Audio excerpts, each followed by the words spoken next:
O turno da madrugada tinha seu próprio ritmo, um pulso lento e doentio. Para Marco, um paramédico com 20 anos de serviço e um casamento desfeito nas costas, esse era o único ritmo que ainda fazia sentido. A cidade, às 3 da manhã, era um organismo diferente, despojado de suas pretensões diurnas. Era um labirinto de luzes de neon sangrando no asfalto molhado, de silêncios profundos quebrados apenas pelo choro distante de uma sirene, geralmente a sua. Seu parceiro, Jonas, era 10 anos mais novo, ainda possuía uma centelha de idealismo que Marco perdera em algum beco escuro há uma década. Mais um café? Jonas perguntou, estendendo um copo de isopor. Marco aceitou com um grunhido. O rádio estava quieto. Eram noites assim, de calmaria, que mais o deixavam tenso. O caos era familiar. O silêncio era uma promessa de que algo terrível estava se acumulando em algum lugar, prestes a transbordar. O rádio finalmente quebrou o silêncio com um chiado. Unidade 7, responda. Possível 1054, overdose fatal. Rua das Acácias, 1300, prédio da antiga tecelagem. Acesso pelo portão leste. Marcos suspirou. Uma overdose em um prédio abandonado. Era o pão com manteiga do turno da madrugada. Triste, rotineiro, final. Recebido, ele respondeu ao rádio, enquanto Jonas já colocava a ambulância em movimento, cortando a noite com as luzes azuis e brancas. O prédio da antiga tecelagem era um esqueleto de concreto e aço, um monumento ao fracasso industrial. Eles encontraram o corpo no 3º andar, em um salão cavernoso onde o vento uivava através das janelas quebradas. Um homem, talvez 30 anos, deitado de costas em um pedaço de papelão limpo. Ao lado dele, uma seringa e um pequeno saco com um resíduo de pó branco, tudo arrumado como uma natureza morta. Marco se ajoelhou. Anos de experiência haviam treinado seus olhos. Ele checou as pupilas, dilatadas, fixas, sem pulso. A rigidez cadavérica já começava a se instalar. Ele olhou para o braço da vítima, procurando as marcas. Nada, nem velhas, nem novas. Ele franziu a testa. Estranho. Talvez ele tivesse injetado em outro lugar. Ele checou o outro braço, as pernas, os vãos dos dedos dos pés. Limpo. A pele estava pálida, mas intacta. Não acho marcas de agulha, Marco disse mais para si mesmo. Pode ter sido inalado, sei lá. Ou a primeira vez dele, Jonas respondeu, já preenchendo o formulário preliminar. A polícia já está vindo. Vamos declarar o óbito e deixar para eles. A polícia chegou. 2 oficiais com cara de tédio. Olharam a cena por 30 segundos. Mais um que se foi, disse um deles bocejando. Parece caso encerrado. Eles concordaram com a avaliação de Jonas. Overdose acidental. Marco sentiu uma pontada de incômodo. Uma dissonância que ele não conseguia nomear. O corpo estava limpo demais. O cenário arrumado demais. Mas era um prédio abandonado no meio da noite. Quem se importaria? Eles preencheram a papelada, o corpo foi removido e a noite continuou. 3 semanas depois, outra chamada. Unidade 7. Possível 1054. Canteiro de obras da Avenida Norte, Bloco C, 5º andar. A cena era assustadoramente familiar. Um prédio em construção, silencioso e fantasmagórico. Outro homem deitado sobre sacos de cimento. E ao lado dele, o mesmo kit macabro. A seringa, o saquinho com resíduo. Marco se ajoelhou e desta vez procurou ativamente pela estranheza. Novamente, a vítima não tinha uma única marca de agulha. Sua carteira estava no bolso, com documentos e sem dinheiro. Suas roupas eram simples, mas limpas. Jonas, vem ver isso, Marco chamou. Olhe a mão dele. A mão da vítima estava levemente fechada. Marco, usando uma luva, abriu os dedos. Havia pequenas marcas vermelhas na palma, recuos em forma de crescente. Marcas de unha, disse Jonas. Ele deve ter apertado a mão com força quando... Marco o interrompeu. Alguém segurou a mão dele com força para que ele não reagisse enquanto outra coisa acontecia. Ele olhou ao redor. O ar cheirava a poeira de cimento e a algo mais. Um cheiro químico, quase imperceptível. Desinfetante? Qual é, Marco? Você está criando coisa. O cara teve uma overdose. Fim da história, disse Jonas impaciente. Não somos detetives. Mas a semente da dúvida havia sido plantada na mente de Marco. Nos dias seguintes, em seu tempo livre, ele começou a pesquisar os relatórios de chamadas. Filtrou por overdose fatal, fora de hospitais ou residências. O padrão emergiu lentamente, frio e terrível. 6 chamadas nos últimos 4 meses, todas entre 2 e 4 da manhã, todas em locais abandonados ou vazios. Todas as vítimas eram homens, entre 25 e 40 anos, sem histórico conhecido de abuso de drogas. Em 3 dos relatórios, outros paramédicos haviam feito uma pequena anotação. Sem marcas de agulha visíveis. Notas que foram ignoradas. Ele se sentia um louco. Um paramédico que via conspiração em coincidências trágicas. Ele tentou falar com seu supervisor, Berto. Marco, você precisa de férias, disse Berto sem tirar os olhos do computador. Você está vendo fantasma. Deixa o trabalho da polícia para a polícia. Mas Marco sabia que a polícia não estava investigando nada. Para eles, eram apenas overdoses isoladas, estatísticas anônimas. Alguém havia encontrado uma falha no sistema. Uma maneira de matar e fazer com que os próprios serviços de emergência limpassem a cena do crime. Como o assassino fazia?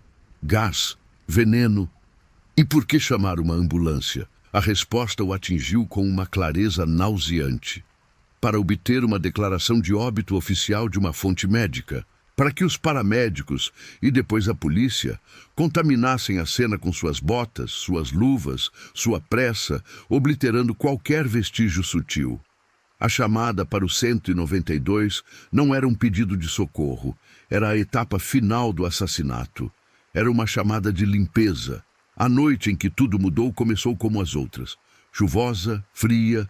Então, às 03h15, o rádio chiou. Unidade 7, responda. Possível 1054, Rua do Moinho 45, Mercado Abandonado. O coração de Marco começou a bater mais rápido. É outro, ele disse para Jonas. Marco, pelo amor de Deus, Jonas começou. Cala a boca e dirige, Marco ordenou. O mercado abandonado fedia a mofo e a carne podre. Eles encontraram o corpo nos fundos. Desta vez, a vítima era mais jovem. O kit, seringa e saquinho estava lá, como um cartão de visitas. Mas algo estava diferente. O corpo ainda estava quente. A morte havia ocorrido minutos atrás. E o cheiro químico estava mais forte. Jonas, fique aqui, chame a polícia. Diga a eles que é um código roxo, um homicídio. Diga que eu mandei. Baseado no fato de que o assassino ainda pode estar aqui. Marco sibilou. O chamado tinha vindo rápido demais. Ignorando os protestos de Jonas, Marco pegou a lanterna mais potente e começou a se mover pelo mercado. Ele era movido por uma fúria fria, a raiva de ter sido transformado em uma ferramenta, um peão no jogo de um monstro. Ele chegou a uma pequena sala de escritório nos fundos. A porta estava entreaberta. O cheiro químico era avassalador ali. Sobre a mesa havia um celular descartável. A tela ainda estava acesa.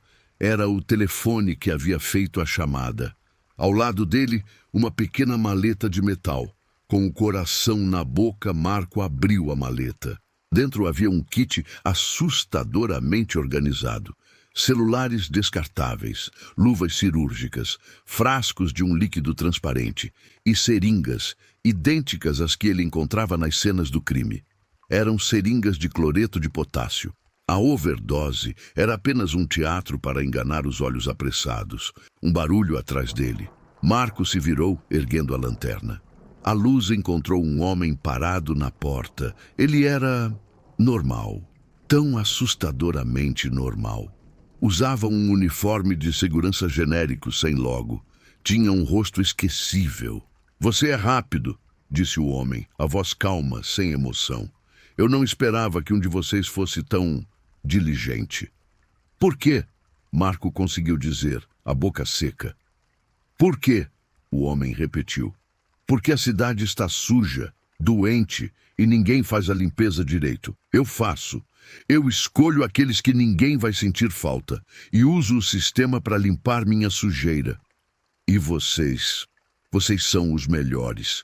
Tão eficientes, tão confiáveis. Vocês vêm, fazem o seu trabalho e validam o meu. Ele sorriu, um sorriso fino e desprovido de qualquer calor. Você deveria se sentir orgulhoso. Você é parte essencial do processo. O homem deu mais um passo e Marco viu que ele tinha um objeto metálico na mão. Um taser de alta voltagem. O instinto de Marco assumiu o controle. Ele avançou. Antes que o assassino pudesse reagir, Marco chutou a mesa com toda a força, jogando-a contra o homem. A maleta, os telefones, os frascos, tudo voou pelo ar. O assassino tropeçou para trás, surpreso pela agressividade. Marco agarrou a bateria de um antigo no-break e a arremessou. O bloco atingiu o ombro do homem, que gritou de dor e deixou o taser cair. O homem era mais forte do que parecia. Ele se recuperou rápido e se lançou sobre Marco. Os dois caíram no chão, em meio aos cacos de vidro dos frascos. O assassino era metódico até na luta, buscando os olhos, a garganta. Marco se defendia com desespero. Foi então que seus dedos encontraram algo no chão.